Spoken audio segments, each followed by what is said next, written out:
All right, families, thank you so much for coming. My hope is that, depending on how all these details go, we'll be out here by 8 or 8:15. But it's a lot of stats. I truthfully don't quite know how long it will take, especially depending on how many questions and the like that you have. I got a quick video for us just to kick it off because Gen Z is humorous. On this TikTok only get 30 views.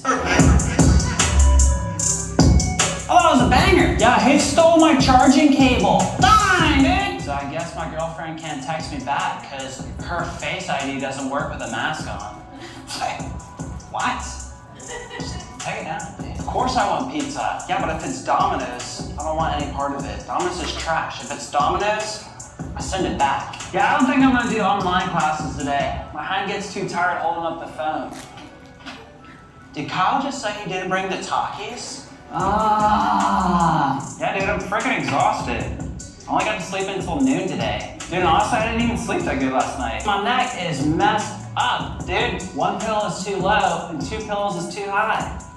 What am I supposed to do? Yeah, it hurts. Dude, why does Warzone take 3 hours to download? Yeah, I don't get why I can't have hot water in the shower for over an hour. Dude, if we have pizza at youth group again, I ain't coming. Yeah, I bet you would. Yeah, forget you. All right, love you, Grandma.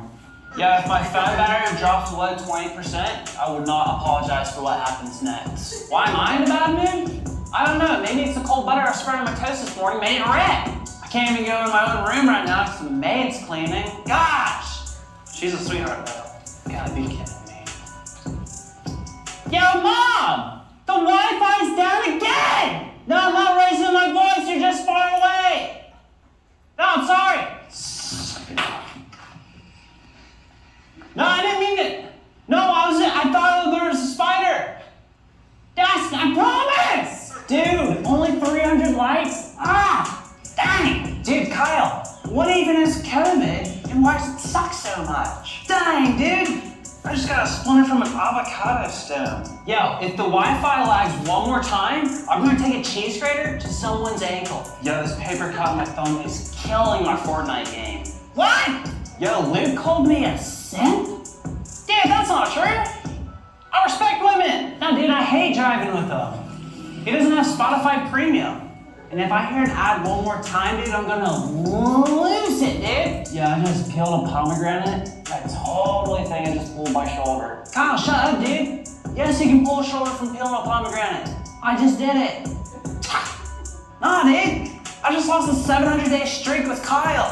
So no, I don't want to go to Granny's birthday party.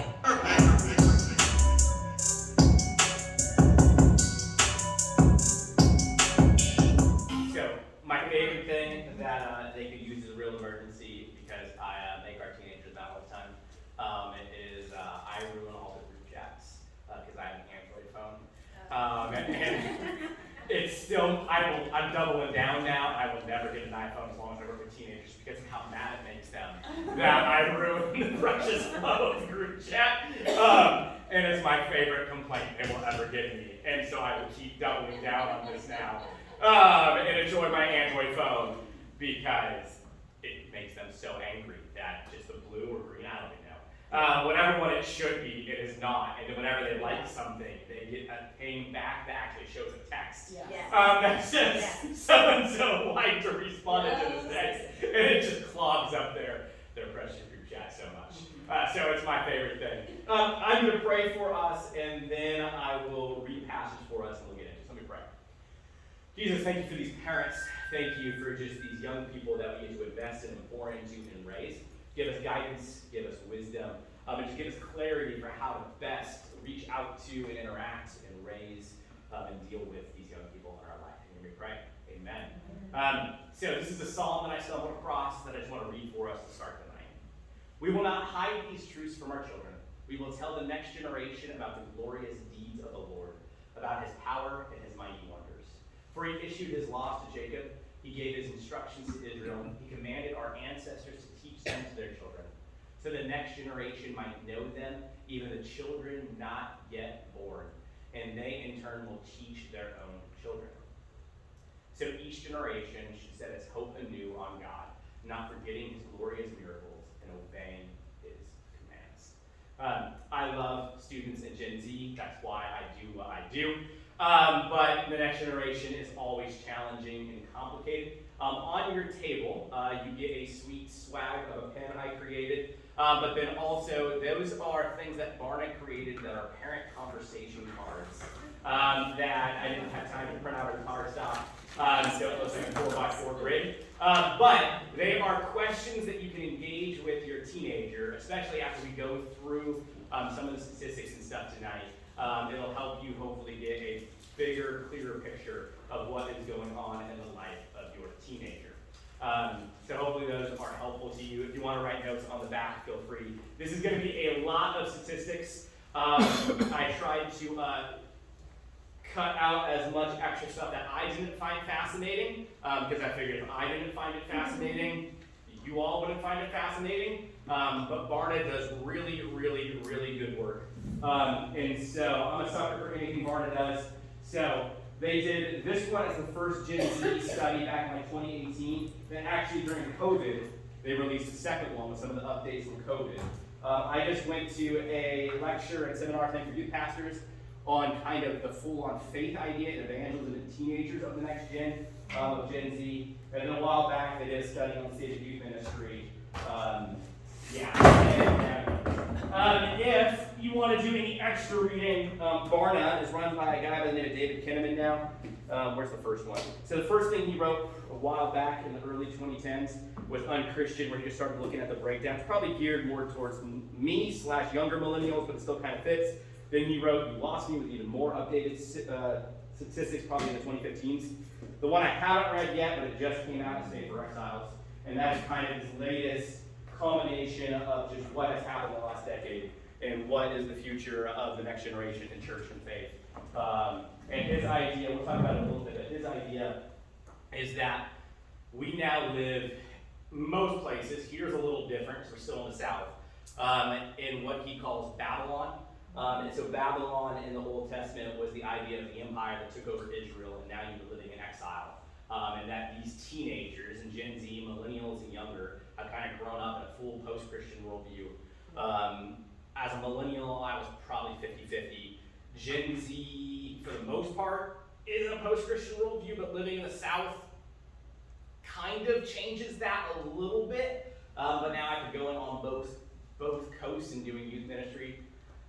There's a lot more similarities than there are differences among teenagers, probably than there were 15 years ago, but there's still probably a little bit more encultured in our teenagers here than there would be in a teenager in California or Seattle.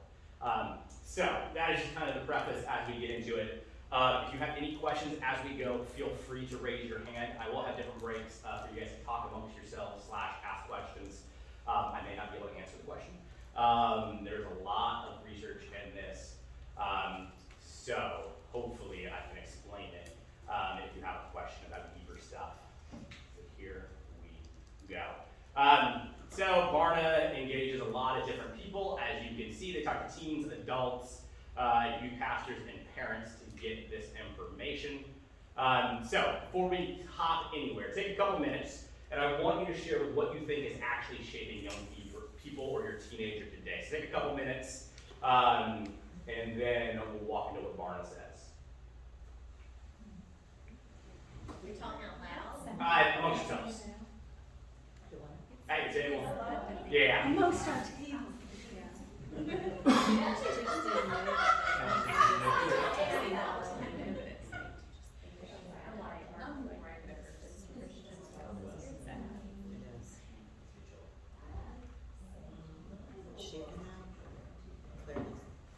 Social media, hopefully us. Yes. Specifically. But yeah, I mean, say social media. Unfortunately.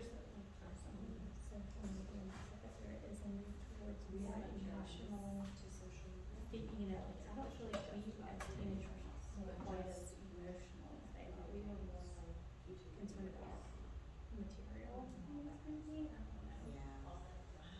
Where do you think it is? Right. Yeah, I don't know. It's kind of, Well, it's stranger too, is how the drama things specifically. I'm just saying.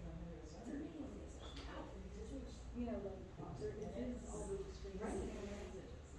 need for, I just think, I feel Every like screen they're the need looking for at. acceptance on the, like, maybe, like they, and maybe at the end of the girls, Palmer, I don't know, shaping him, he has his football team, and I feel like he's good in this, not so much on social media, but maybe it's girls and guys. Yeah, he could Right. play It's sports. sports. He It's could play sports. sports. Yeah. He's straight up.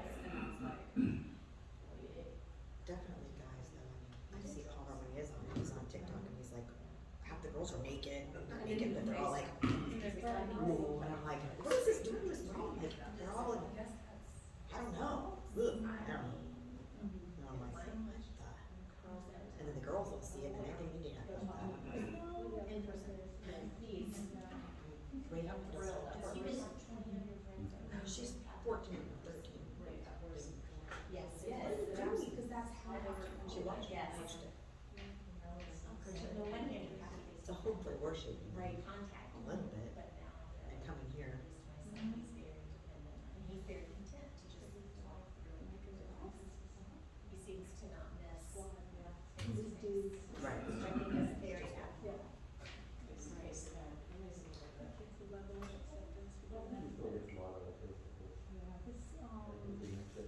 Probably more important.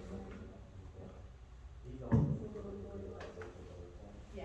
More unconventional something. Right. That's true.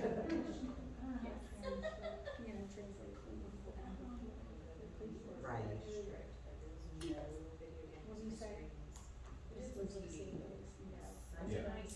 Yeah.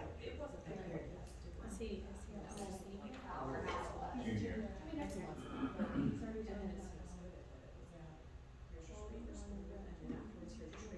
Yeah, they're tight batch. We try to stay after dinner and everybody's over on the screen. We all look at the same screen. My kids can't go to the summer camp because we're gonna be meeting. They're all like, what? I mean, It's also like the high school one. arm and And then they go to Berlin and Palmer both so upset. They don't like that. They don't like that. And that's good. Right. Yeah. I know. They stay, watch the World Series. You'd say that. All right, Yeah. so this is probably the fundamental question that Barna started trying to unearth in their study, is what is shaping the next generation of young people? Some of the stuff may surprise you, some of it will be pretty obvious. So just in case you didn't know, my hunch is I might be the only millennial in this room. Then most of you are probably Gen X.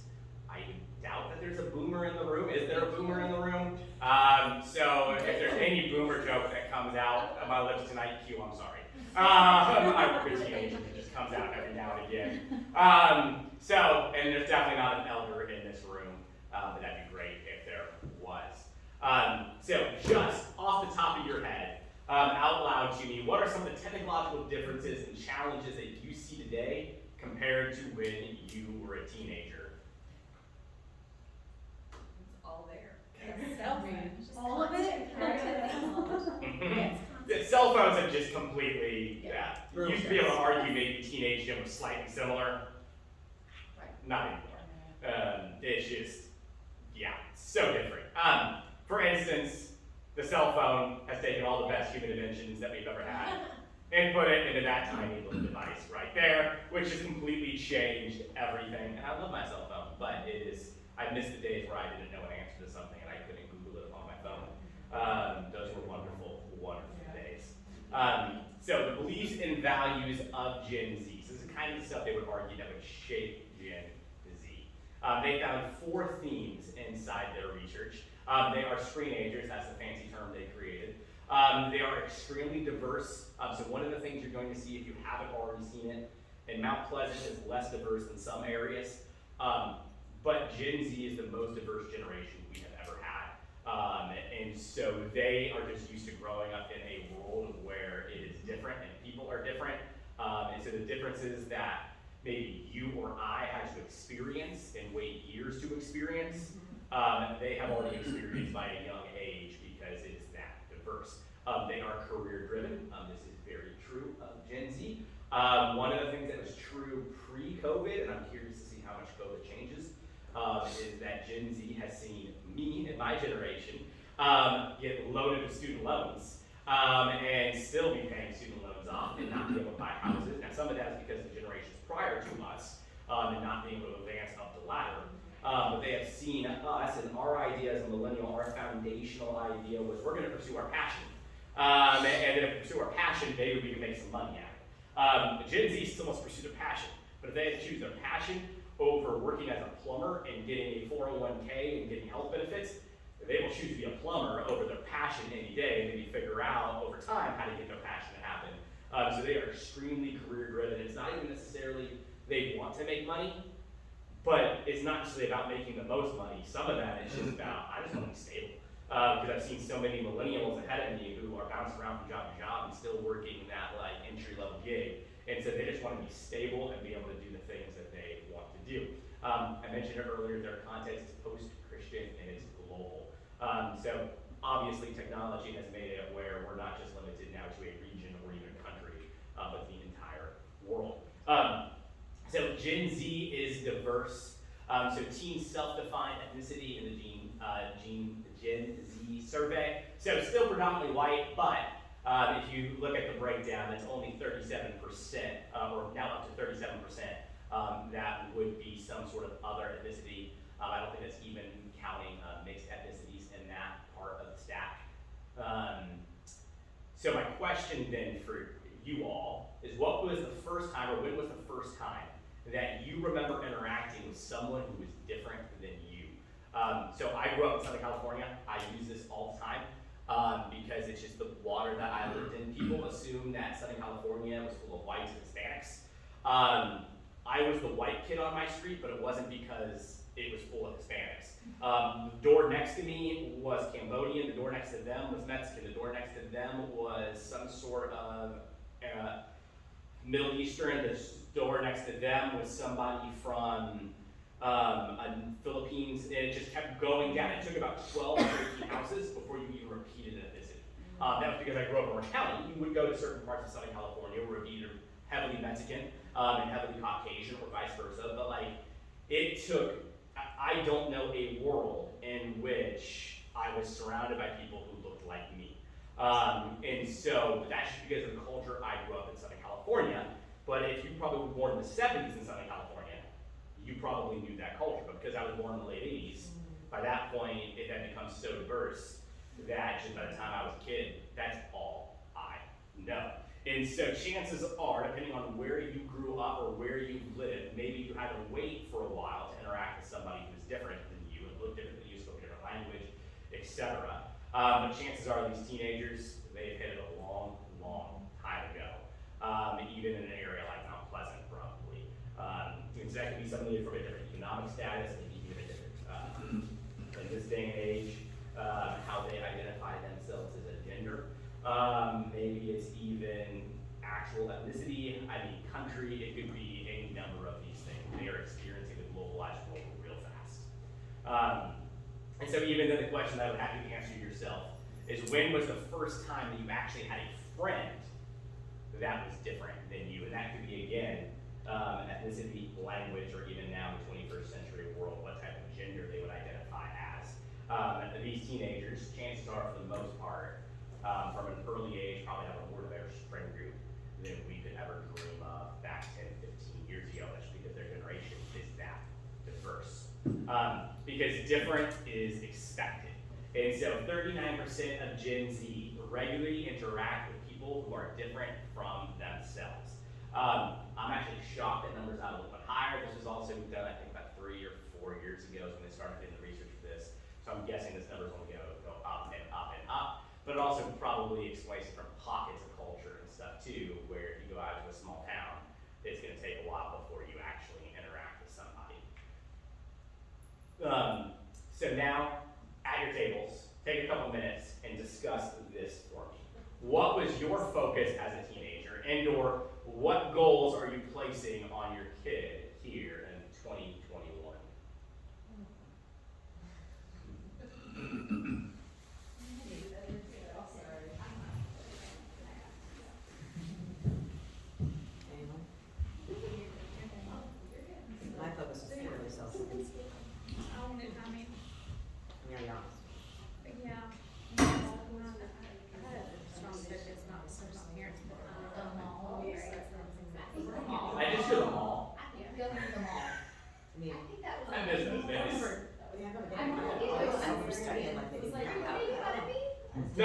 with his Okay, face. we're doing Like, this. she's Okay, like, we're I wish we had, I mean, I wish we had balls still. Yeah. My first year of college, my hobby was shopping. That was great.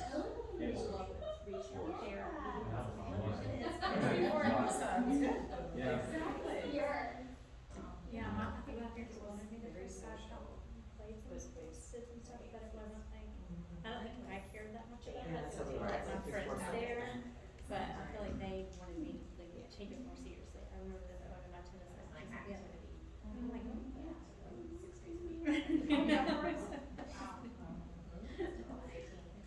Yeah.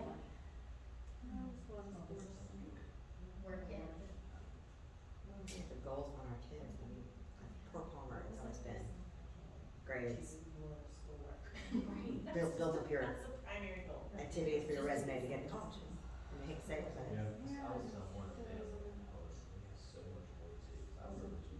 it's just intense. Yeah.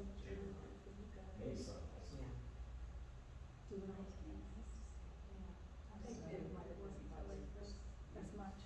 I'm not putting sports goals on them, they kind of have their own, I feel like. I ain't ready to have none. I was like scared about it. They're looking for themselves. And take. I know we're gonna get through. Yeah. My youngest is only 8. I'll admit it. Almost, he's a little bit sore, but I think it's to the point where it's like, I just hope that he passes and. Learn something about the way. He's still PE and recess and soccer and College is a great thing for education. we're all different, he's a little guy, but I also don't believe it's for everyone. I think trade schools are great. I think find out what your skill set is. Able to do in life. So we have that school and Yeah, I would say school is your job, that's your main focus. We want our kids to be morally responsible. Yeah. I would definitely say. Yeah. Be kind, always be kind. The money is better invested. Treat others how you want to be treated. I'm not anti-college. Right. I feel like we've attempted in our community. We have that conversation. Right. Like, when we get to that point, if you have another goal in mind, that's fine. Still need to be productive people. yeah, it's like. Right, yes. Or young, like, and our love and it's all about to live with Christ and love and the kingdom, and they're like, but.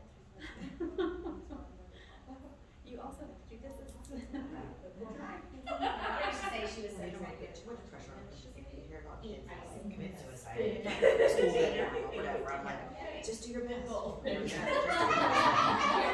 Go from college. And they'd be like, "Oh, you're going to school, so tough." I'm like, did you do your best? Yes, okay. Alright, Yeah, I'm gonna bring us back together, different. and I think everybody but Q, this will apply to you. So those of you that are Gen X in here,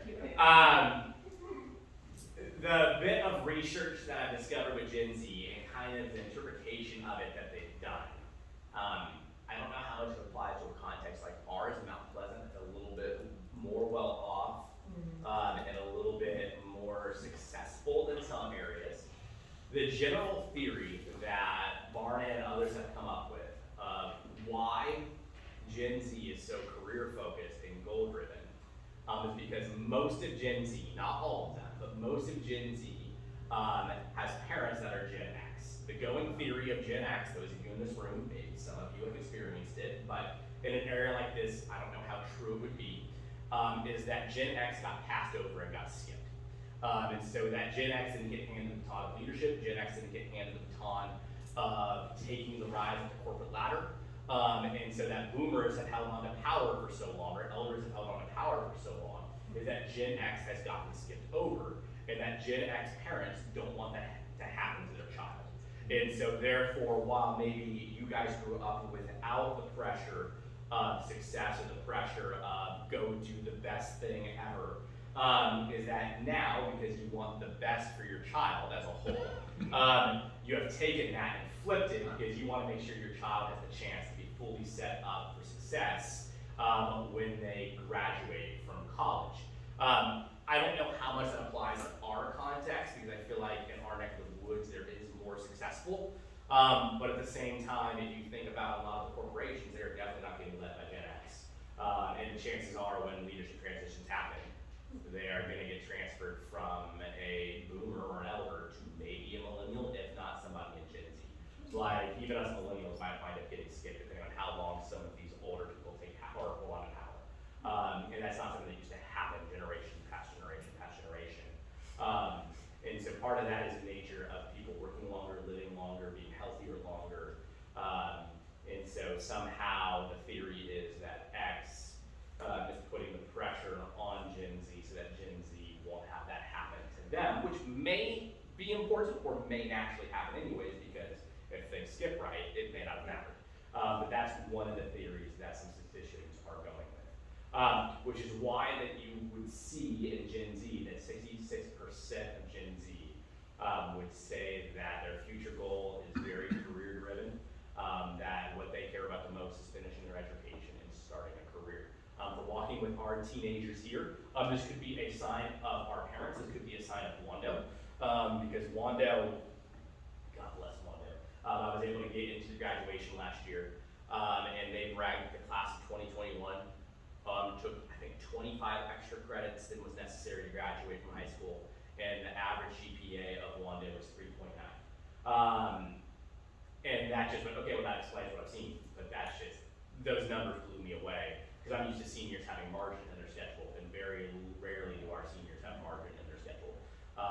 And that explains it, because they're taking so much extra stuff, that rather than when they could get off at noon or start at 10, they're still taking the full load of classes to do what they need to do, because they're trying to pad their college resumes. Also, they would argue that Gen Z's career-driven focus is one of the biggest parts of their identity.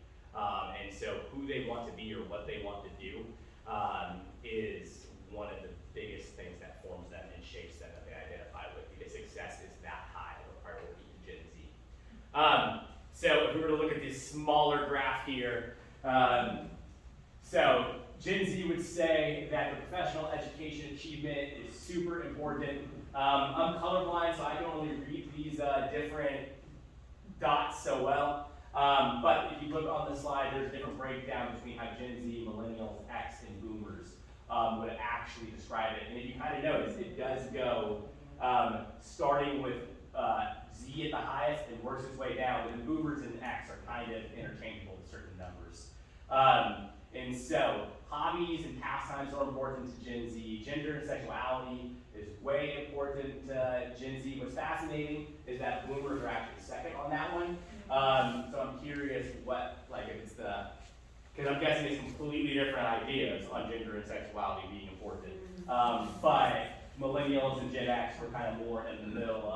We still care about it, but I guess it's less important as our sense of self.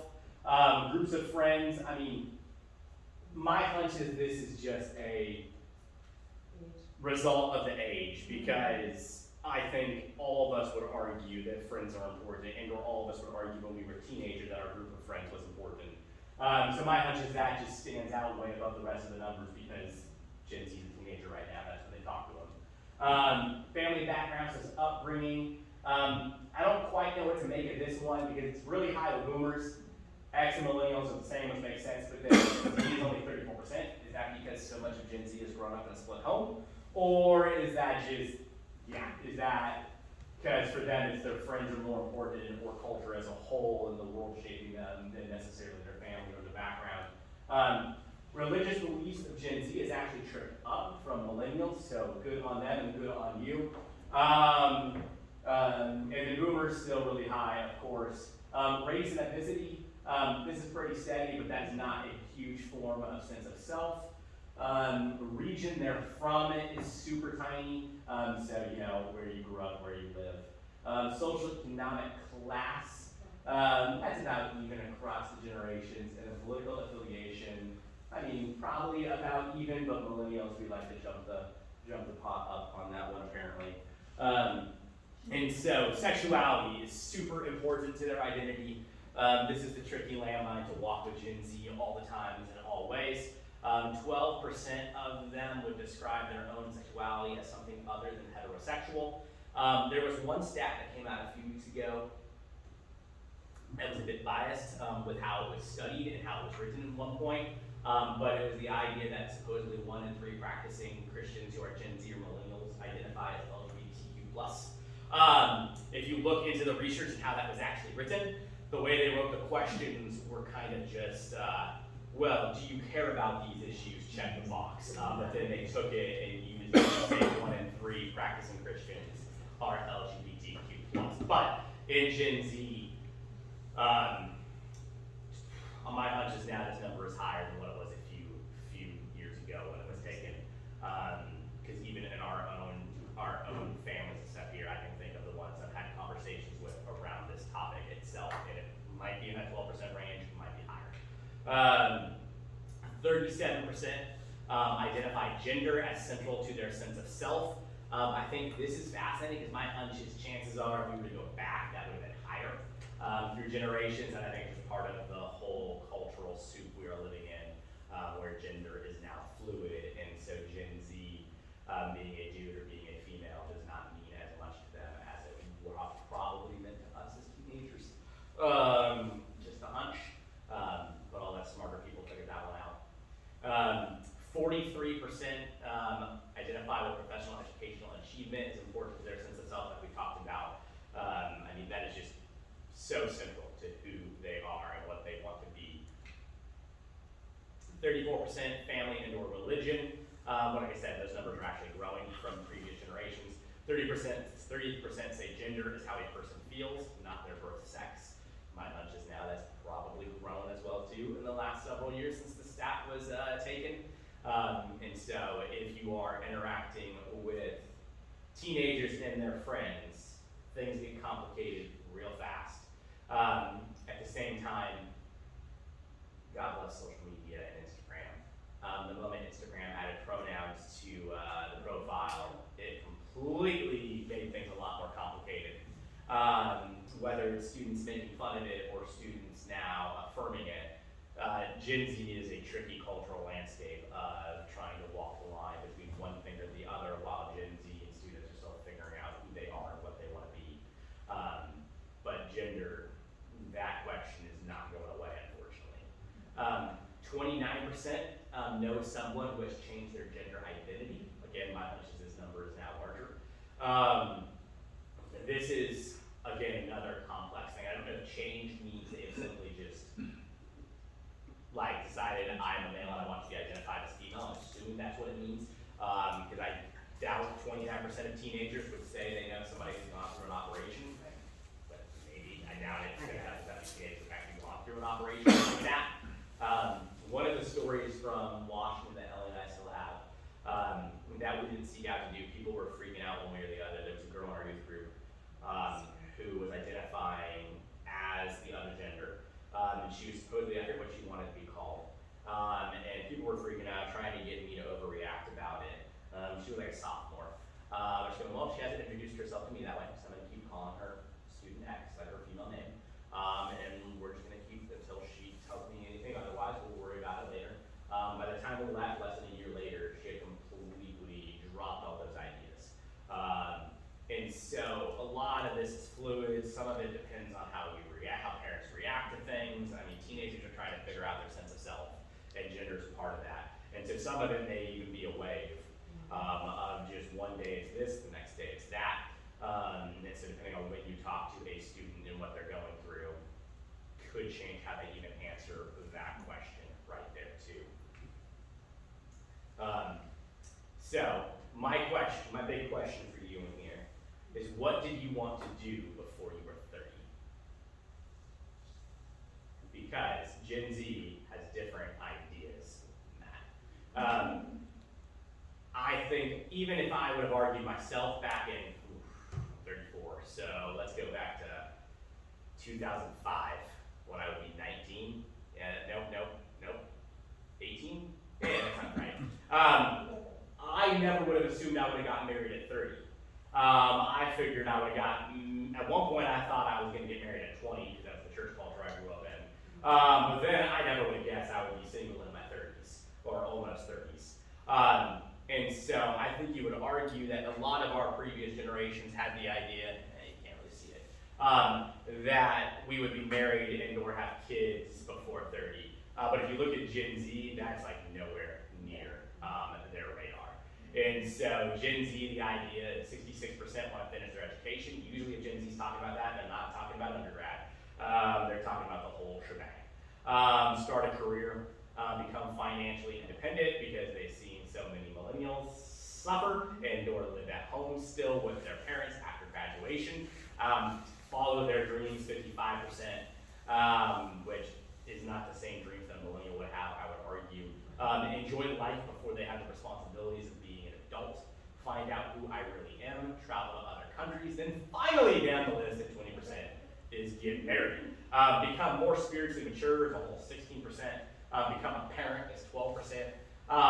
Then care for the poor and needy is 9%. Thankfully with Gen Z, only 9% want to try to become famous or influential. But that is up from 5% of millennials. So maybe not as good a stat as we would hope it would be, because it's almost double what the millennials thought they could be famous. But TikTok famous is a real conundrum with things going viral on TikTok. So the idea is what makes you an adult, Gen Z versus millennials. So Gen Z would argue financial independence. If you notice, millennials are only 25%. I love my sister, she's 40 and still living at home. And so part of that's Southern California. So, and we've gone through like 3 crazy recessions in the midst of establishing our careers. So again, Gen Z has seen all of that, and Gen Z is adapting. So emotional maturity, good on millennials. 49% of us said that was adulthood. Apparently only 23% of Gen Z thinks that is. Trade-offs. What is that one? Legally an adult. So 17% of Gen Z thinks the moment they turn 18, then they're good to go.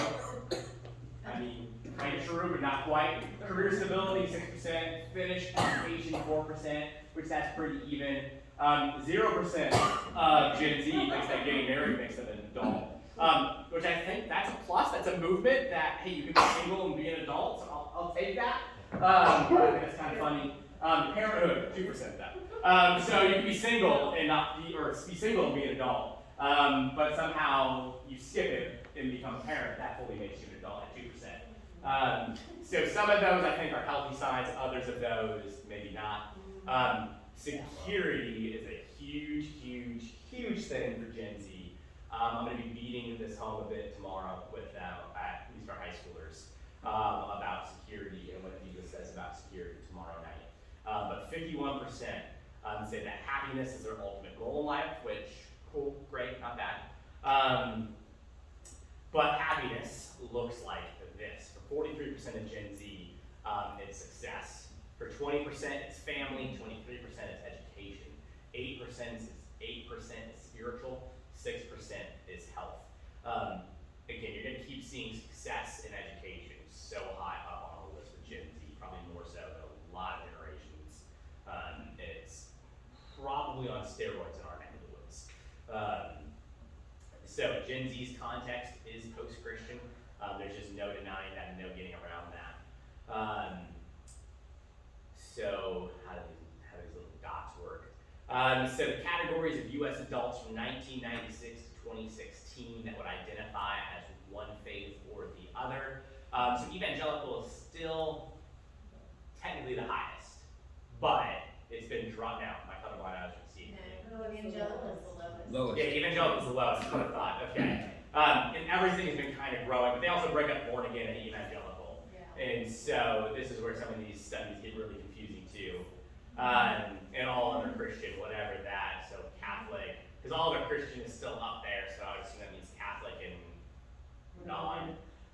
Born again is up there, evangelical is towards the bottom, but atheist and agnostic is growing / other faith, and that's just one of the things. So they call Gen Z, or millennials, we're starting the idea of the nuns. And Gen Z, so many of our students that bring friends, those friends have no background. It's less so in the South, and in Charleston, but it's still a huge, there's a lot more that, man, if I mention some Bible story or something that Jesus did, I could tell blank eyes with our middle schoolers because they had never even heard,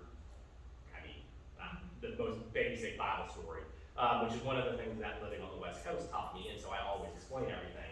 But if you don't explain something, chances are they don't know what you're talking about.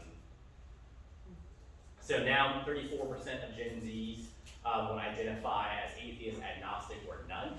Only 4% have a biblical worldview. So a biblical worldview, as Barna talks about it, is the idea of a worldview that is shaped by biblical principles that would reflect biblical principles. So obviously if the nuns rise, you're gonna have less of a biblical worldview.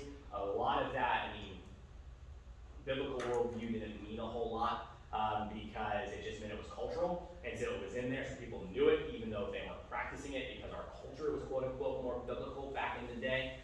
So as different numbers have shifted, naturally the biblical worldview is going to go down while even though people were church really following Jesus, all that whole questions, but it was still in the cultural air. And so those two numbers are doing what they should do when those shift, but it's quite a shock to see. So faith in science, to Gen Z, science is important, but it's less in conflict than it was with millennials, so that's good. And so, actually no, it's more. But each generation, if you look going up the scale, faith in science becomes more and more at each other. It's one of those tricky things generationally. Part of it now is when you see faith and science put together, we become so polarized that you just can't help but argue, and that's what Gen Z sees is arguing. I remember when I was growing up in church, the biggest apologetic questions that people were giving me answers to were to defend the age of the earth, defend why the Bible, was Jesus real, etc., etc. And I got to college, and those were mostly true. But now, even with millennials, what I've seen is those aren't the questions that people care about. You're never going to see a teenager argue or a millennial argue about those things. They're arguing about way more of the concrete. So why does the church do this? Does Jesus actually teach this? Do you care about me? Do you love me? And if Jesus loves me, why do all these people go out there and hold these crazy yellow signs? Things like that. And so faith and science being in conflict, it hasn't concerned me one way or the other. I wish they didn't see faith and science in conflict with each other. That's kind of something that millennials started. And there's some things where as you read the Bible, it's crazy. The sun stood still according to Joshua. Yeah, if you go through a science class, you're going to find 25,000 ways to argue that that is true. But then that's also why you can argue if it did literally happen, it would be a miracle. And so having things as faith and science aren't as crazy, contradictory, or scary as people want to play it up sometimes when it comes to Gen Z.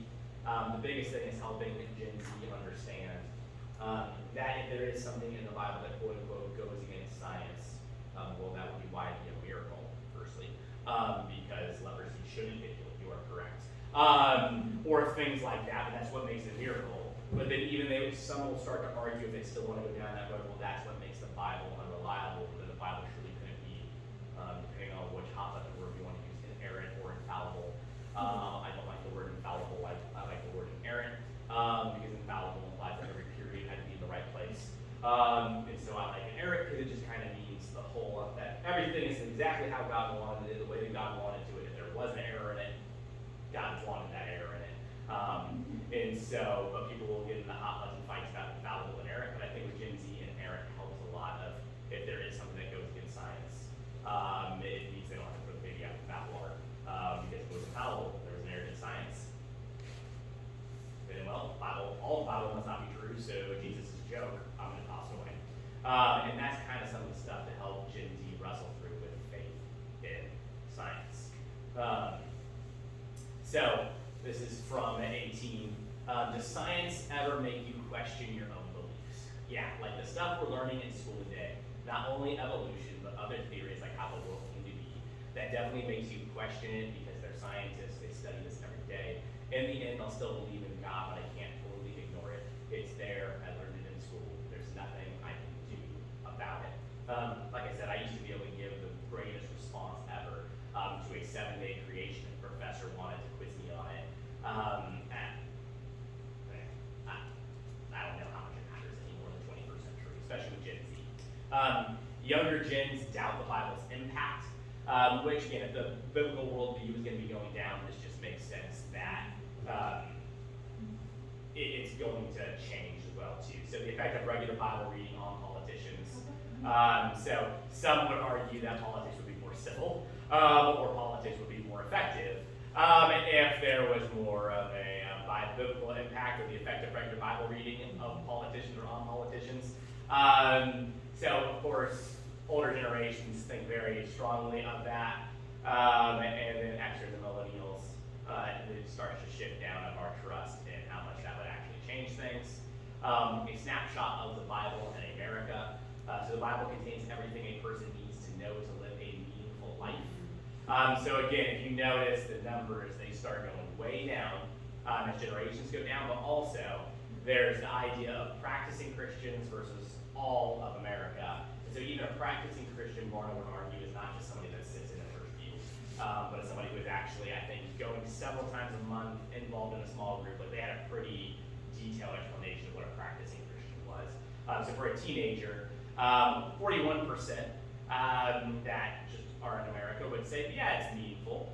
Practicing Christians would be 82. So that means that those students and those of you that have kids that are highly involved, they're going to think probably different than that of their friend who goes maybe Christmas and Easter or doesn't go out all. So that is a encouraging thing that's even up from millennials. So yay on X millennials fixing some of the mistakes that happened with me. Yay on us. Oh, too far. So beliefs of Gen Z. So this idea right here, Jesus was a real person who was crucified by Rome and was actually physically raised from the dead. Pretty standard belief of Christianity. So all of Gen Z would be 60%, but again, if biblical worldview is going down and 34% are nones, this makes sense. But then again, it goes up, so this now they include church teams in this one. So 60% of all Gen Z would say, sure, Jesus was real. 85% of church teens would say that. 94% of engaged Christian teens, which makes me wonder what the other 6% of engaged Christian teens would argue that Jesus was a third engaged Christian teen. I feel like that should be the pretty easy slam dunk vote. And then adults as a whole. So if you look, Gen Z is lower than the rest of adults, but it's not as crazy a number as some of the other stuff. So some of that could still be the remnants of modernity and the Christian worldview, and maybe just things haven't caught up quite yet. The Bible is totally accurate in all of the principles it teaches. So again, it's less than all of adults, but 42% would argue that it is. Now again, if you think that there's 34% nones out there, so that means that the church adults and engaged Christian adults help buffer up those numbers a lot, because even only 61% of church adults would argue that it is, while 99% of engaged Christian teens would argue that it is, which is also fascinating to me that that's more than the ones that would say yes about Jesus, because I almost think that it should go the other direction. So that could still stem back from the idea that we, in previous generations and past, have talked about the Bible as a handbook for life, rather than a story about God and His work in the world. And so maybe depending on what area you grow up in or area you grow up in, it's easier to say, yeah, the Bible has good principles, than it is to talk about Jesus being a real person. Who knows? Morality, this is where certain things get interesting too. What is morally right and wrong changes over time based on society. You're going to notice these stair step down for the most part. And so Gen Z would argue that one thing can be right today and wrong tomorrow. And this is cancel culture in a nutshell. And this is what makes working with teenagers and Gen Z so complicated. And I'm intrigued by what may happen. I think maybe only 2 of you have like a younger kid. Now, yeah, only have 2 of you have like a younger kid. So that's Gen Alpha. There's no research on Alpha yet. It'll be interesting to see how much Alpha changes that pretty much I think if you have a 5th grade or younger, now technically they're alpha. But that's still probably gonna get fudged a bit because for a while, millennials were considered Gen Y, then something else, and then it got moved into a 25-year demographic, which makes no sense. So who knows how this will wind up. But yeah, so that morality scale is a sliding thing, and that means even if we talk about what is real and what is truth, they are going to hold the right to say, yeah, that's true today. But then if something else hits the fan a year from now, their view on it could change what was right or what was wrong. And so, at the same time, they would argue what is right or wrong depends on what an individual believes, which is strange that millennials kind of pop out there with a little bit higher. But they would then even argue that it's okay for one person's truth to be X and my truth to be Y, because it depends on what you actually believe, and therefore both of us are right and neither of us are wrong. Which, those are fun conversations. But that's just the world they live in and grow up in. So, like I said, 34% say lying is morally wrong, which is interesting. Wow. It explains 2020 and 2021 politics in the 21st century. Because I don't know how many truthful things I've heard from a politician in a long time. It just makes me sad. But that also, I think, is influencing Gen Z, just that they're growing up in a world where they see lies all the time, and so now they just think it's probably commonplace. Some of that could be social media, some of that could be 24-hour news culture, where just there's stuff out there all day long, and so truth is relative, but it's also just, well, truth is whatever you want it to be. You lie to get what you want. There is no such thing as truth, but there are facts. I don't even understand that. Not only do people believe whatever truth they want, there is always room for truth to change. I've heard our teenagers say things like that before. So, but it's just, I don't even know what to fully make of those ideas, but that's what Gen Z is thinking. And that explains gender and sexuality. That explains religiosity and the nuns. I mean, just they are willing to say, yes, it's true, but then, well, truth can change and or add to it. Which is, I think, how they would also argue different things. Well, it was true, but now it's more true. And we could argue that, yeah, there are some things that you find is true, and we learn more truth about it. But I also know with Gen Z is they are willing to take truth and then add, like, even more stuff to the pot. So, yay for Gen Z. And making it difficult. Most defining factors of teens, according to youth pastors, so people like me. So, 52% of us would say that technology and social media have shaped the way they think. 52% of us would say how it's changed how they've interacted with others. 40% would say their spiritual and moral relativism. 44% issues of gender and sexuality. 28% their consumeristic mindset. I think technology is a huge deal. Some of you pastors really freak out about tech. The only thing I try to do with our teenagers, just because I think it's important, is I try to get them to engage with each other rather than screens in the room. But I will never fight a teenager with technology, because even some studies will come out about technology it's just their fishbowl. It'd be like trying to fight with Gen Z and younger about tech is you wasting your breath when it comes to different things. But the biggest thing I keep trying to teach them over and over again, because I think it's that important, because I've seen how it shaped me as a millennial, and me starting college with it kind of, and now me at 34 with it, is just the idea of you need to learn how to engage without a screen, but you also need to learn how to engage with it healthily. Because this ain't going away, no matter what we want, unless they decide to move to Amishville, tech ain't going away.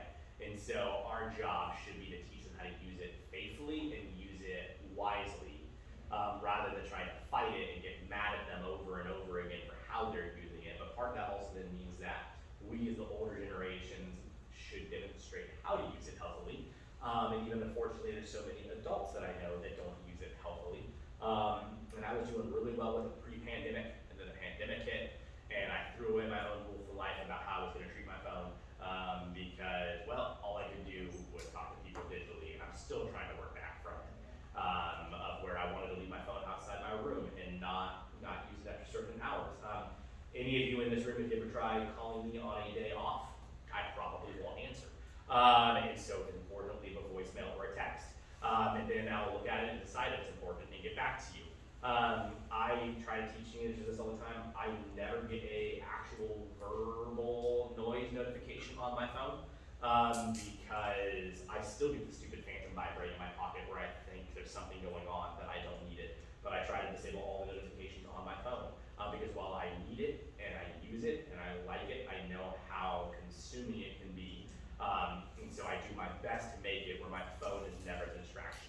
I've heard stories of Gen Z going into interview, and the ways they've used technology during those interviews just make hiring people scratch their heads. And so that's where if they can learn to engage without the screen, they will understand, oh, the screen is good. But if I go into an interview, even if my phone is the size of Kentucky, I should at least leave it face down underneath of me with the notifications off, rather than face up on the screen and checking it during the interview. Or I've heard people text things that I couldn't have done when I went to interview 15 years ago for a job. But now Gen Z is just doing it because it is what it is. And so technology is huge. It has changed how they've interacted with others. For better or for worse, it's made them more connected. But it's also, one of the studies that's come out about Gen Z is that teen pregnancy has gone down and that teen premarital sex has gone down. The theory isn't that they're less sexual or that they're doing less sinful sexual behavior. It's that screens have ruined the ability to connect, and or they realize I don't have to do any work to connect with someone over a screen, but if I wanted to get that out of a person, I would actually have to do work or spend money. And so it's even changed certain things like that people would argue. So it's a big deal, but it's not going anywhere. There's only so much we can do about it. That's why they've dubbed it screenagers. So it's the idea that 57% of Gen Z use their screen for more than 4+ hours a day. I get a little notification from my own phone of how much I use the screen. It was real bad in 2020, gotten better in 2021. I think I'm below 4 hours now, praise Jesus. My goal is to limit it even more. But part of it is when I have to use it for youth ministry stuff, of course I'm on it more.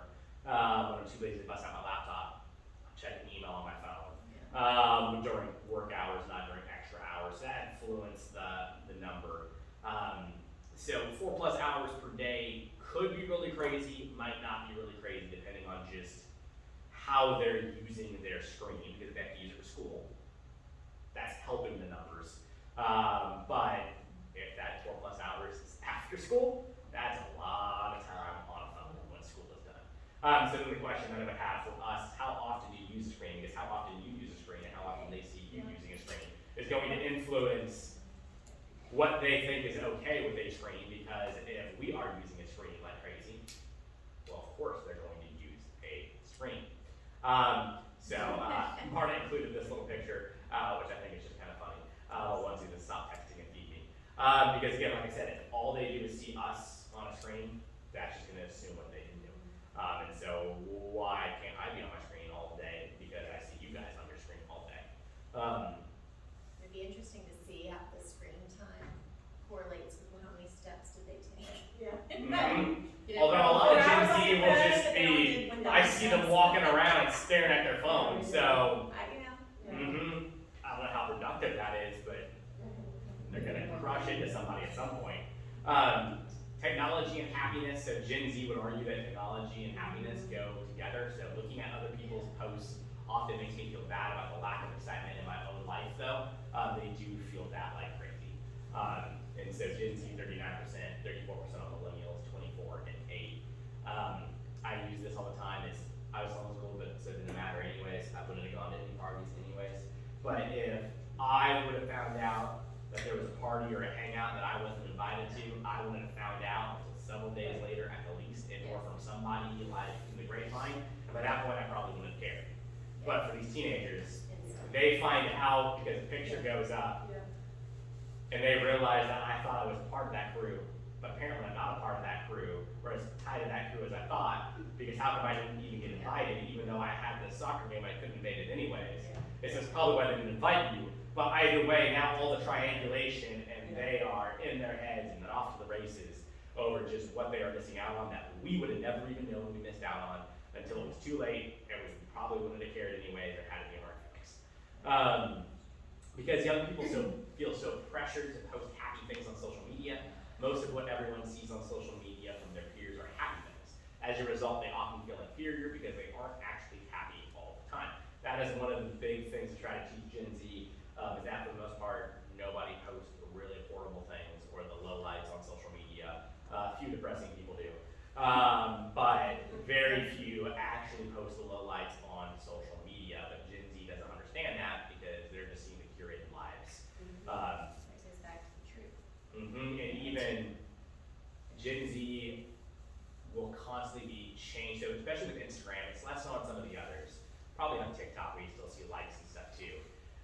If something doesn't get enough feedback, we'll take it down. If something doesn't do, they are constantly curating their feeds. To even after a post, they would leave things because of how it looks or how much response it got. It's just stuff that we would have never even thought about. Engaging Gen Z.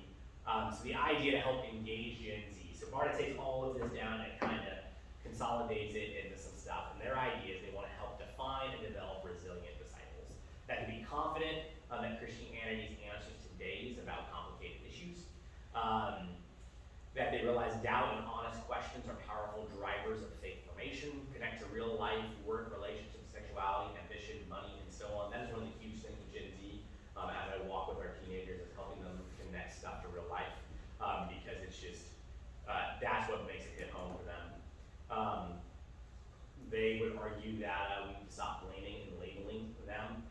So I think that's one of the things, but I think that's true of all older generations against younger generations. It's not just true of Gen Z. Chances are when I remember people making fun of millennials, I'm guaranteeing people were making fun of boomers. Like, it's just kind of, unfortunately, it's the cultural water, whereas you get older, we make fun of the younger generations.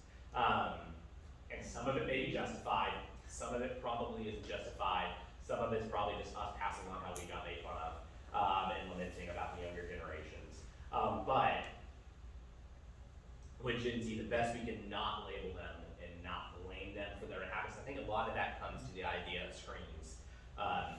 Like, we like to blame them for their use of technology and screens. We adapted to it. They grow up with it, so they don't know any different. And so we're completely trying to teach them something different, so rather than blame them, help them. Even as you go through life, be open about your journey. Help remind them that it's not easy growing up. Be a learner yourself. And this, I think, is true, but this is one that might get more pushback in different rooms, is acknowledge that their world is more difficult. Chances are it probably is more difficult than the world that you and I grew up in, because it's more diverse, it's more complicated, technology. I think of a former person at my church who was about 20 years older than me when I was an 18-year-old college student, who tried arguing that pornography as a struggle in the 70s was the same as a struggle in 2005. And I looked at him and went, this is before I even had a smartphone, and just went, well, without even trying, I can find a website. You had to go to a store with a face and money and buy a magazine or buy a video and then hide it and confiscate it, or go to a buddy's house or whatever. Not the same issue. And now as we think about just generationally, like, there's just so much that is more complicated, even if it was the same issue that we were dealing with back 20, 30, 40 years ago, that as they're dealing with it, because the world itself is more complex. I mean, even depending on how much is true as we look at the supply chain and just how our complicated globalized world has been affected by even COVID. So much stuff is way more difficult now than we ever thought it could be, or that we were growing up with. So even with Gen Z, don't be afraid to say, I don't know and I am sorry. I think that applies across generations. But especially with teenagers, be vigilant against self-righteousness. So don't think you're better than them, even though you might be better than them, and you as your parent are probably better than them. Be humble enough to be willing to be called out potentially. Have young people engage the Bible together, educate with the generation, focus on cultivating discernment, teach purity and proximity to culture. Teaching is critical to uncovering this truth, explore wisdom literature such as Ecclesiastes in a self-obsessed society, pray like exiles. So that would be where they are using in the idea of Jerusalem and Babylon. So that we live in the gardens in a pluralistic world. Things are way faster than they used to be. It's more diverse. It's open source, so it's less about centralized control. There's a tension in all of this life as we live that is exciting and grand, but that may be missing out on certain aspects of it. And the idol would be fitting in / not missing out, and I think that is a huge thing true of a lot of our teenagers, is they are worried about either fitting in, which I think is true for all of us, but then even all teenagers, but then not missing out in these days. I don't think I was that worried about as a teenager missing out on stuff, even 20, 15 years ago. But then in college, when FOMO got coined, I remember having huge FOMO on different things, but it's also with the rise of social media. And so how much of that goes hand in hand, where just now we feel like we can miss out on so much because there's so many options handed to us. And so this is helpful for pastors / parents as you walk through stuff. So ways to help your teenager as they exist in this world. Help them in actually experiencing Jesus. That's one of my big tips with our students, is helping give them tangible things to help them experience Jesus on their own. Give them the ability to be culturally discerning. Give them meaningful relationships, vocational discipleship. So that's something that Randy is doing with young adults, but it's something that I think is super important with our college students and younger, is helping give them actual handholds to figure out their career and vocational life. As you think about stepping into this, is this actually something you want to form you and shape you? Because you're going to spend more time at work than you will anywhere else. And a countercultural mission, because the world has changed and they live in exile. So I think this link still works. If you do want to get more Barna research into your inbox, feel free to text that number right there in Barna. I can shoot it out to you later. Hello there, my fellows. Oh, this one's pretty funny. Hello there, my fellow chicken nuggets. It's me, Carl. Good to see y'all again. Today, we're going to go old school. How old school? Old Testament old school. Old Testament old school. That's pretty old. That's right, ladies and gentlemen. We're going to be retelling some of the most popular and bizarre stories from the Bible. And who better tell you these stories than me? Carl. Me. What? Me. I'm better. I mean, I wouldn't say you're better. Okay, boomer. I'm not a boomer. I was born in the 90s. Let's get it!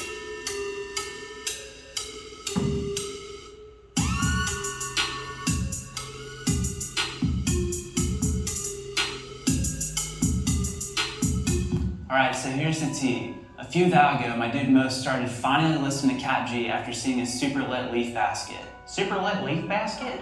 Burning bush. Keep up, nose ring. I mean, you have a nose ring too.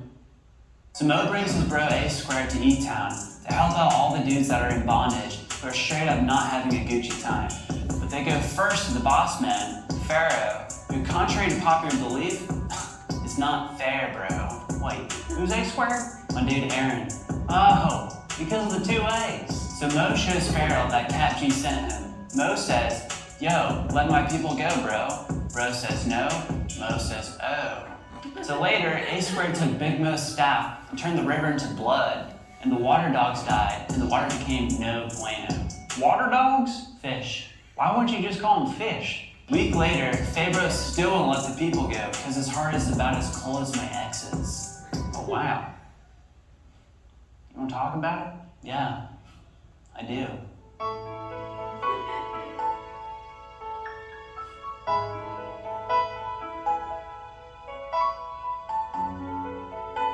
Well, I mean, I think not with you. So then, the numero deuce plague started. The plague was cray and covered the whole land in croakies. Croakies in your bed, croakies in the kitchen, croakies everywhere. Croakies? Hoppers, little jumps, Kermits, frogs. Oh, frogs. You know, I would venture to say the story is totally awesome. It's very riveting stuff. So plagues kept coming, but still, Pharaoh's heart was more shut down than a Chick-fil-A on a Sunday. Then after 10 super gnarly plagues, he finally changed his mind, told Mo, Aaron, and his people to dig. So Mo and A Squared said, I'm gonna head out. But then Pharaoh, worried about his clout, changed his mind, got his squad to chase after them. But Mo got jammed up and hit a big lake, had nowhere to go, and people began to doubt Cap G. But Mo, being a big stand for the big man, listened to Cap G, raised his hands with the staff before the H2O, and yeeted the seed so he could strut right through on dry ground. The end. Wow, that was really well said, Brock. So remember, y'all, things will always go better when we listen to God the first time around. Easy Booster C. Not only should we listen to him the first time, but we must learn from Pharaoh. As a man who ignored God throughout his life, Pharaoh was lost. And when God actually sent someone on his behalf, his heart was so hard, he didn't even recognize the words of God. So the lesson is, the longer you resist listening to God's voice, the harder it will be to hear him. Also, God was super dope. Man, thanks, Brock. I don't think I say it enough, but I really do appreciate it. User says what? What?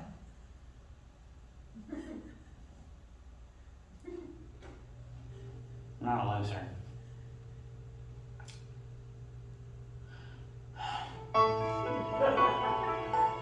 These guys make all our t-shirts, and so part of their marketing is they do all those videos. And a lot of that is crazy, but a lot of that is slightly true. There's still things I'm trying to figure out that they are talking about. I will never know. Sometimes I care, other times they will look at me and go, you don't want to know. I'm not going to trust you on that one. It's better to have plausible deniability if I don't know what you're actually talking about. So this is the second Gen Z study, which happened in the pandemic, or was released in the heart of the pandemic in 2020. So they started doing a lot of the research of how COVID was starting to affect things. And so this is going to be highly different focus than the first one was, as you will see. So they considered a lot about well-being and Gen Z's well-being in the midst of the pandemic. And so they started looking at things about internally pressured, externally pressured, anxious, empowered, and how Gen Z was feeling. So internally pressured always or usually feel pressure to be successful and to be perfect. Externally pressured always or usually feel judged by older generations and pressured by my parents' expectations. Anxious always or usually feel afraid to fail, anxious about important decisions and uncertain about the future. Empowered always or usually feel able to accomplish my goals, satisfied with my life choices, someone believes in me, prepared for everyday life, optimistic about the future, and deeply cared for by those around me. So those are kind of the big themes they keep researching over and over in this study. So screen time and thoughtfulness, they will also talk about a lot. So discerning is that if you're below average screen time and strongly agree, they give a lot of thought to content, and then it goes down from there, from absorbed to unplugged to unrestricted. Christian experience, the idea of resilient disciples, habitual churchgoers, nomads. So nomads are interesting because nomads are an individual who currently identify as Christian, but only attend religious services other than weddings or funerals once or twice a year. Then Barna would argue there's prodigals. Prodigals are individuals who do not currently identify as Christian despite having considered themselves to be a Christian in their upbringing. So it's people that have fully left and would not even try to argue. And so Gen Z talks about this a lot. This study talks about this a lot. And so just as we go into it, my question for you is, how is your mental health? And how do you talk about your mental health with your child? Even as you think about how you talk about your own mental health with your child, how do you talk about their mental health with them? Because Barna's in the research, especially through COVID and the pandemic, would argue this shapes a lot of Gen Z's own perspective on it, is how we model it, how we talk about it, how we handle it. And so usually families that do a better job of talking about it see some of the less extremes, and when an extreme pops up, can navigate it a little bit easier. So all the feels Gen Z and well-being. So how frequently Gen Z feels all the feels. So 48% of Gen Z feels loved a lot, 45% feel safe a lot, 41% feel happy to be themselves, accepted 37%, satisfied with their relationships 33%, confident 32%. So then if we go over to some, the good news of Gen Z is most of Gen Z is some or a lot. Some could mean all kinds of things. And thankfully not all is a smaller number, but if you notice, confident is pretty high with 9% that don't feel confident. And these were actually released during the pandemic, so I'm curious how much the COVID stuff just made a lot of teens lose confidence in different things, whether it's themselves or just the world around them. It just makes sense. Then we see satisfied with their life, tired, seen, lonely, discouraged about the future, full of dread or fear, which the good news is only 13% would have argued during the height of the pandemic. That 13% felt a lot of dread or fear, and then 23% some. And then discouraged about the future, that's also slightly good that it was only 18 and 28%, because that could have been a lot worse. Gen Z was staring at what was going to be the world they were entering. And so just keep some of those in mind. Now, different necks of the woods and country probably are responding still differently. My youth pastor friends I was hanging out with in Seattle a few weeks ago, some of them were from Seattle, others from around the country. There's a lot of things we have in common, but then some of the places on the West Coast were literally just now beginning their reopening. And so depending on how different people have experienced it through different ways the country has responded, will probably differ, probably even how Gen Z is feeling those different emotions. So one of the things that Barna was curious about was how does Gen Z actually make themselves feel better with different things. So when it comes to anxiety, these are some of the responses they got. The only thing that makes me feel better is when I'm alone, when it's quiet so I can listen to music. Taking a close member or friend that loves me for me. I go to friends and family and read the Bible for comfort. I will usually run it off or lift weights. Eating food satisfies me for a small amount of time. Taking a nap or a stroll in nature. Scrolling through things that make me laugh, so TikTok or memes. I like to listen to good music like jazz or any song that has a good message of hope. Breathing exercises. I love to make jokes about what I'm worried about. Watching videos on YouTube. Taking my anti-anxiety meds or looking at positive memes. It's funny those go together. Being with my pets. Getting high. Knowing that things are out of my control. My life is in God's hands, so I have no need to worry. Realizing that if I fail, there's always tomorrow. Vegging out. I can feel better by just playing a video game to escape my reality. Social media, which that's scary. Drawing, playing music, or taking time to decompress. So Gen Z is all over the board with how they engage with their emotions and their feelings. That's one of the things that we see too. How Gen Z feels better about loneliness. So when they're lonely, what do they do that makes them feel better? TikTok, that's crazy to me that TikTok is where they go to when they're lonely. I would disappear into a world of my own, whether one I make myself or one that has already been created already, like books, shows, or games. Doing one of my hobbies, such as writing a violin, find solace in social media, it could be in a song. I like to be alone sometimes because it's peaceful and zen to me. I like to have conversations with the important people in my life by opening up to them. I receive positive affirmation and validation. I am not alone. This is a strange response. I usually feel lonely in some sense.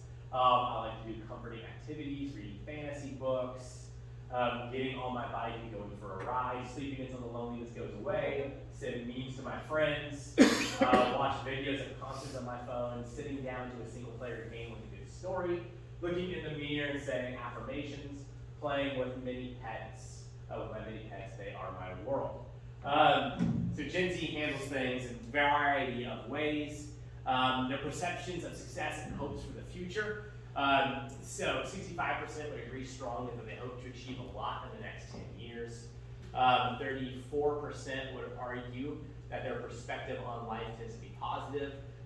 40 agree somewhat, so that's 74% in the slightly good category, which is good. I've been successful so far in life, 32 and 45% would say that. I'm curious how Gen Z would define that at this young point, but some of them are probably getting interviewed when we're in college or right out of college, so that might make sense. And then 24%, I tend to expect the worst might happen, and 32% somewhat agree. So you do that math, it's 56%. curious how much that's COVID related, because the rules kind of got shook a little bit, because hopefully Gen Z's not just waiting for a shoe to drop. What was that? But 54% say they're open like this president. Mm-hmm. Yeah. So that's. Yep. Gen Z under pressure, anxiety, and empowerment. So 31% of Gen Z feels internally pressured, so that's the pressure they're putting on themselves. 25% of Gen Z feels externally pressured. Gen Z puts a lot of stress on themselves, whether it's themselves or whether it's adults on the outlook. I think it used to be just an area where it was affluent, where that was a thing, but I think Gen Z as a whole is feeling the pressure on all kinds of things, because I think that's how culture has gone, where the idea of success, in academic success, sports success, whatever it is so high. Like I said, I'm talking to the youth pastor friends around the country I'm hanging out with for the next 6 months. It was a universal thing, whether it was a pastor in Michigan or Pennsylvania or Washington or whatever, of just how academically motivated Gen Z is. And it's what they're doing to themselves, and even just the way Wando, so I'm sure schools are doing it, where Wando was bragging about different numbers, where the pressure's there. And so, one thing to take a note of that is just, chances are your teenager's already putting pressure on themselves. And so if you put pressure on your teenager, how is that going to play? Is that going to help, or is that going to hurt? Without naming any names, I have conversations with teenagers all the time, who will talk to me about the pressure mom and dad are putting on them and how it's stressing them out, because even the answer to them is like, don't they know that I care? And don't they know that I am trying my best? And so that's just a dilemma between, I think I would have argued that way too as a teenager, but I also don't think I had as much internally pressure on myself. I really didn't care. I was like, whatever, fine, I'll get whatever grades I'm gonna get, like who cares? I'll go to school, maybe. We'll find out. What's my major? I got no idea. What's the next 5 years? Well, hopefully I get a BA. Like those were my answers. My parents were shocked when I graduated from college. And it's not because I wasn't smart, it's just because they didn't think I cared enough to actually or would I actually find something I wanted to study that was worth my time. The fact that I had 2 master's degrees just completely blew their expectations. Like, oh, he actually found something he wanted to devote himself to enough. He did care. And I still argue I'm not smart. I read a lot, and it makes it where I can write papers, but that's what saved me. But the internal pressure wasn't on me as much, and my parents didn't put that much internal pressure on me, but I'm also the first. My sister was the first Welsh to graduate from college, so I was the first Welsh male to graduate from college. I am the first Welsh male to have a master's degree. And so depending on just the fact that I got a degree, put me in the upper percent of my family, except for my mom's side, because they're all rocket scientists, so we won't talk about that. But on my dad's side, I look like a rogue scholar. On my mom's side, I'm not that smart because they're all rocket scientists, and I got a degree in humanities, but that's okay. And so, 26% are anxious, 25% feel empowered, and so that's good. That is pretty evenly distributed as they think about stuff. The anxious ones, those are the ones that are a little bit harder.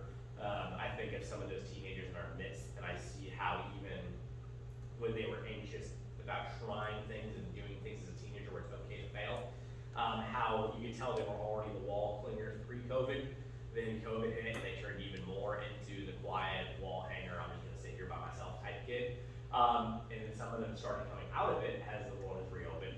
But I think it's taking different things, and whatever you were already feeling has just gone through the roof in the midst of COVID and our exit as life resumed in the midst of the pandemic. Experience of trauma by ethnicity. So we won't really get into this a whole lot, but it kind of varies in how you handle different things, death of a loved one, suicidal thoughts, betrayal of a loved one, racial discrimination, domestic violence, addiction, etc. Experience of trauma, again, divorce, abuse, near-death experience, watching someone die or being abused, job loss, not having enough food, clothing, or shelter. Natural disasters, major financial setback, prison incarceration, burglary, robbery, conflicts, homicide, murder, So Barna looked at all the ways different SSDs respond to different things. How Gen Z feels better with anxiety. So music is a large part, talking to someone, watching videos, meditating, sleeping, gaming, physical activity, food, solitude, social media, animals, reading, prayer, such reading the Bible is a whole 2%, which is the same as drugs and alcohol. Woo. Art, journaling, or writing, and then other is 80%. I do think teenagers pick up a lot of what they see us do, because even I would love to argue that when I'm stressed or feeling anxious, I go straight to prayer and read the Bible. I don't all the time.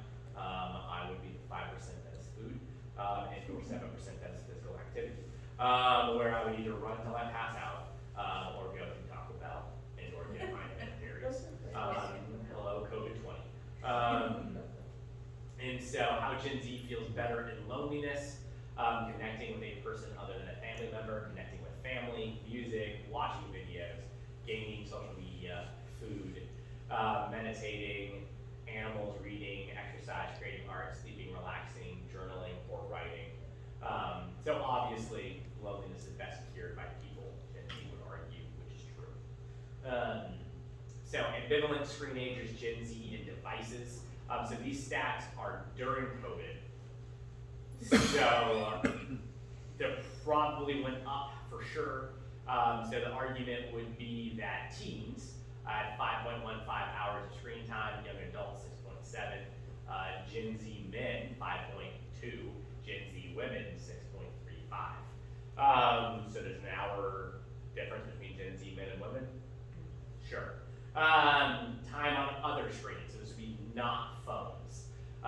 So video games, streaming services, music, using the computer, watching live television, which is going to be a tiny number for Gen Z, searching for information on the computer, again, a tinier number for Gen Z, listening or watching podcasts, listening to traditional radio, very tiny for Gen Z. And so just they are on things other than their phone too, as you probably already know. How social media affects Gen Z. So social media helps them feel connected to others, informed, connected to the world, accepted, higher than any of the others, encouraged for the most part, appreciated, energized about life sometimes, critical of themselves, yes. If you notice, though, millennials feel worse, so young adults feel worse than teenagers about that aspect of themselves. Popular, though, teenagers feel more popular based on social media than young adults. Insecure, again, it flips, isolated, bullied, and harassed. Then social media affects Gen Z by age and gender. So this is where my colorblind eyes are going to see me again. But critical of themselves, girls are usually more critical of themselves on social media than dudes. And that's because for the most part, you don't see that many dudes putting selfies out there of themselves. But yeah. And then insecure, again, I think it's just the way women and girls use social media rather than dudes. Most dudes are posting selfies and stuff about their body on social media, while females are. But isolated is usually, teenagers can feel isolated regardless of gender, based on how social media is used. Gen Z on Gen Z screen time, so they would even argue themselves 60% that their generation spends too much time on screens, which is where I think, again, we get to help walk them into what does healthy life with a screen actually look like. So screen time and thoughtfulness about content intersecting in Gen Z. So 60% would say they are absorbed, which means above average screen time, and strongly agree they give a lot of thought to content. 12% would actually argue they're discerning, which is below average screen time, and strongly agree they give a lot of thought to content. Unrestricted is probably the quadrant you don't want to be in, which is above average screen time, and do not strongly agree they give a lot of thought to the content. So those are like the zombies that just randomly scroll through things, but they don't even know what they're looking at, and or how it's affecting them because of what they're watching. And unplugged is below average screen time, and do not strongly agree they give a lot of content.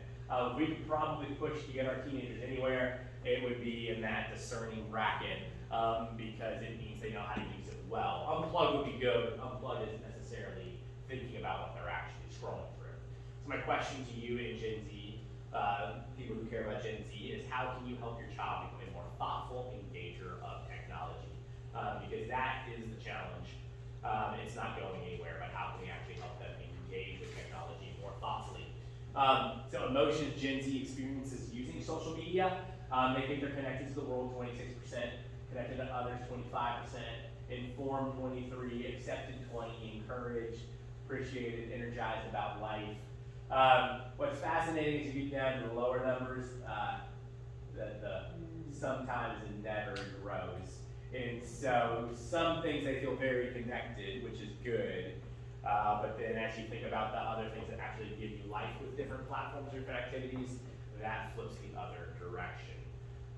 So critical of themselves, you will notice it's way higher. Insecure, popular, isolated, which is funny that the thing they use to connect to each other is also one of the areas where they feel isolated. Harassed, bullied. Those numbers are crazy to me that just is that many people, but that's trolls in a nutshell. It's so much easier to make fun of somebody when you don't got to deal with them. While on social media, you just say whatever you want, and chances are it won't matter. Gen Z's perspectives on social media, they use it to stay informed. This is true. Feel incomplete without my phone. I feel better about myself if I interact with my social media profile a lot. I compare myself to other people. I fixate on the details of my posts. I will see teenagers do that a lot, where they will spend a long time doing that one post because they're trying to get everything right. I worry about how people might respond to my point of view. I wish I spent less time on social media, which that's slightly encouraging. I feel bad about how much time I spend on social media. I feel insecure when people do not like or comment on my posts enough. That is true. Very true, even if they won't admit it out loud. Gen Z on humor. So, find things funny that my parents don't. I think that's probably true across generations. I spend a lot of time scrolling through memes when I'm bored. That is true. I frequently make connections between memes I see in real life experiences all the time. The goal is to avoid becoming a meme. That is the goal. I find humor in things that I shouldn't. That's probably pretty true across the spectrum. I often find humor in content that is dark or cynical. For my generation, humor is a form of rebellion, which I feel like that's true of all generations. Yeah. That's why Saturday Night Live and late night talk shows are a thing. So resilience in the making, Gen Z, and faith. So this is kind of the encouraging side of the stuff. So 57% would agree that it's okay to tell someone you disagree with their opinion or point of view. I think that would go against the narrative of Gen Z. Now the question is, what are they disagreeing with, or their opinion or point of view? But even though truth might be a little bit lax, they're actually okay with telling someone they disagree with their opinion. Then 31% would argue what is morally right and wrong changes over time based on society. This is where things get complicated, and 43% agree somewhat. So even though they're okay with telling someone they disagree, things can change, and things are relative. Many religions can lead to eternal life. There is no one true religion. There's the rise of the nuns, so the fact that it's 65% shouldn't be surprising that people would argue that in Gen Z. It's also what I think makes Gen Z more open to having faith conversations, is that even though there's a lot of nuns, they're okay with talking about it and going on and trying on Jesus for a little bit by coming to youth group or something like that. But it means there's no one true religion. A lot of that, there's a lot of work to do on that side of things. So even my question as we start to wrap up is, think back to your teenage days. Other than your parents, family, and friends, who are the people who helped make you you? This is one of the things that Barna looked at. Even I would argue there were a handful of older people in my church that were grandparents. I didn't really have a good, healthy set of grandparents. And so those were older dudes who kind of liked me as a teenager that I looked up to. There was a guy who in high school I helped coach baseball with because I was homeschooled and couldn't play baseball anymore. And so I coached Little League for 2 years with a guy who was my coach at one point, even though I was a freshman and sophomore in college or in high school. And just some of those intergenerational relationships affected who I was and made me better. So even Gen Z would argue that those are important to them.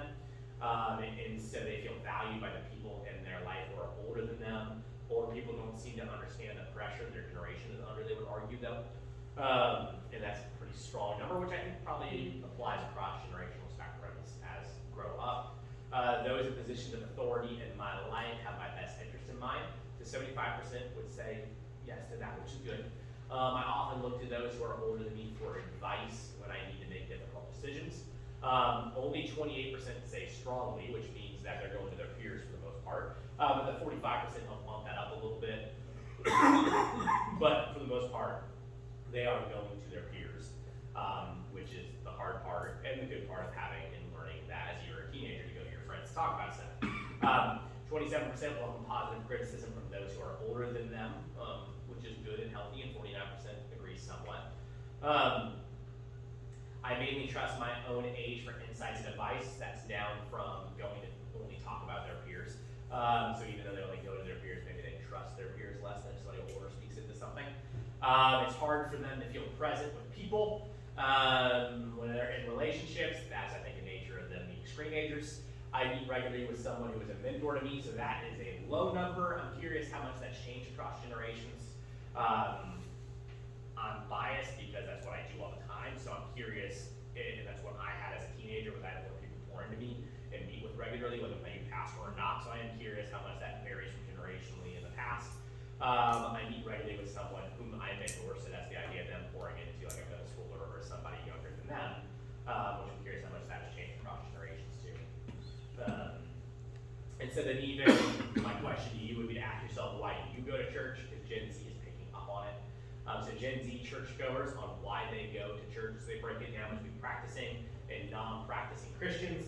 And so the practicing Christians, to learn about God, 73%, that's good. Grow in their faith, how I live out my faith. Wisdom for how to live faithfully. The actual worship/music, teachings that are relevant. It's the right thing to do, only 41%. Wisdom for how they have scripture apply. Only 37% because they always have. Only 36% because my family does. But yet on the non-practicing side, so learning about God is still number one, but it's a smaller number because my family does is high up there. To grow my faith is high up there. The right thing to do is high up there, always have. And then it kind of switches. But they also have, which is fascinating, to care for my community and care for the world at large. So non-practicing Gen Z would argue the reason why you go to church is care for your community or care for the world at large. But I think it's a good thing that they're picking up on that. But it's funny that it didn't make it over to the practicing Christian side. So somehow Gen Z knows about it, but not those that are actually going to church. Which makes me wonder what church they're going to, or who knows. And then, so even what's your experience of church? Because Gen Z's experience of church, they've seen it where their faith motivates them to make a difference in the world, which is good. They're satisfied with their church community, which is good. My religious beliefs are very important to their sense of self.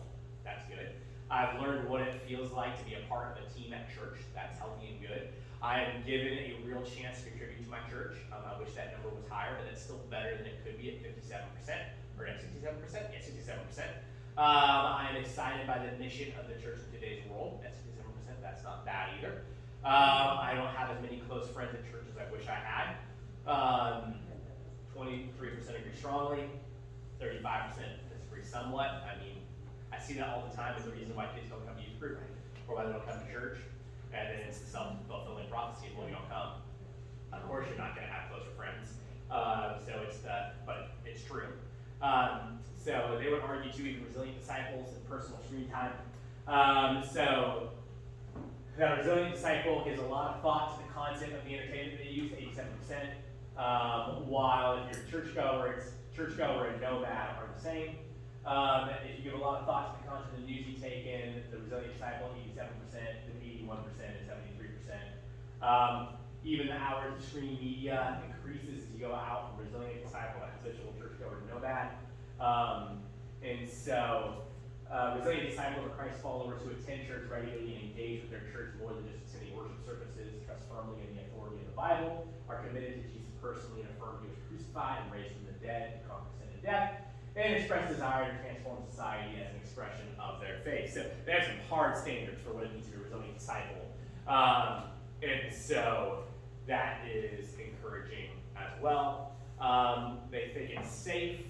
So resilient disciples put a high value on feeling safe, satisfied with their life, confident, and accepted. And those start to change a lot as you go outside the circle. Usually nomads would argue that they don't feel empowered, while people who are resilient disciples feel empowered. Resilient disciples, intergenerational relationships.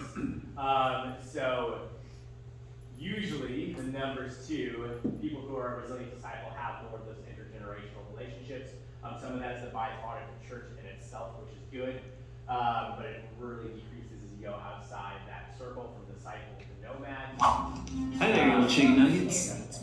And that is all the important stuff I have, I think. We talked about that. So Barna would argue resilient disciples are more discerning when it comes to devices, have a more positive outlook and greater mental and emotional health, and report positive experiences in their church with older adults.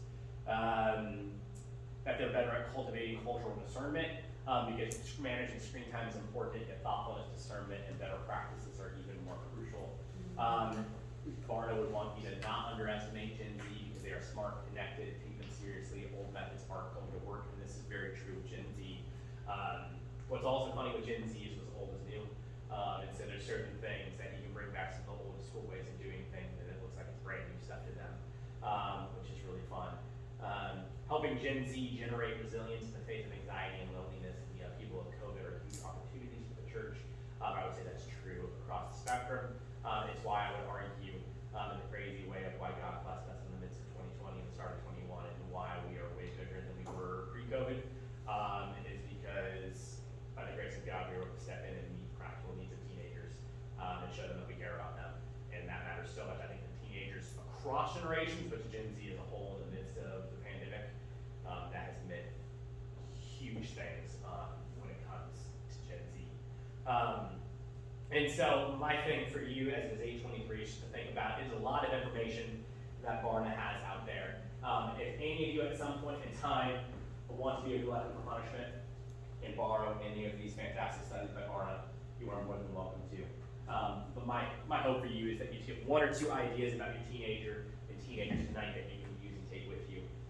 Those cards on the table are a great way to engage with your teenager in conversation, especially as you have some stats and hindsight of what has kind of wired your teenager.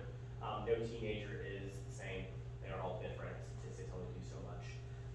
But as a whole, as I've seen this across countries, like I've said before now, like teenagers on the west and the east, the south and the north, whatever, are way more similar today than they have probably been at any point in time, and a huge part of that's technology, because they're getting the same source of information rather than just regional information.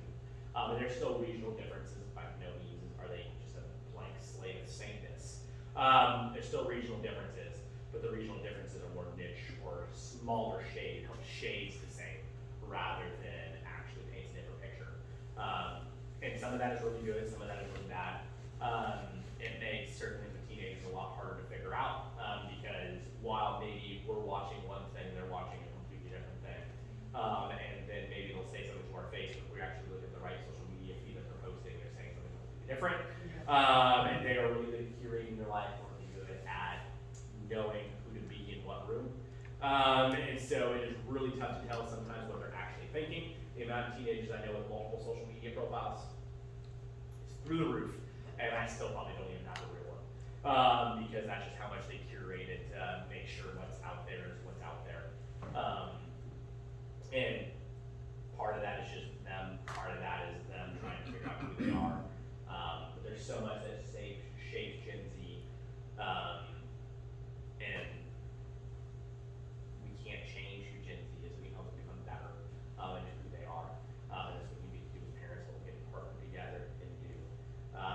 But my hope is just that as we think about this spectrum of Gen Z, is that we help learn how to help them become who they are meant to be and the best versions of themselves that they can be, not force them to be somebody that they're not. I still think through when I was a teenager, and so many people were trying to force, and this wasn't because of my generation, but it was just because I was younger, were trying to force me to be things that I were not.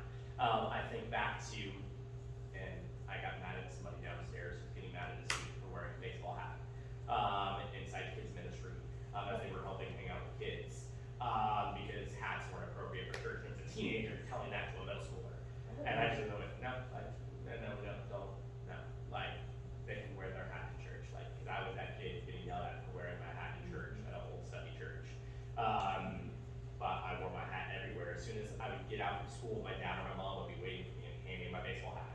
And that would be the first thing I would put on as a kid. And so, like, we're here to help make the next generation better, your students better, your kids better, but also help them be true to who they are and not just use, well, I'm this as an excuse, or culture says this as an excuse.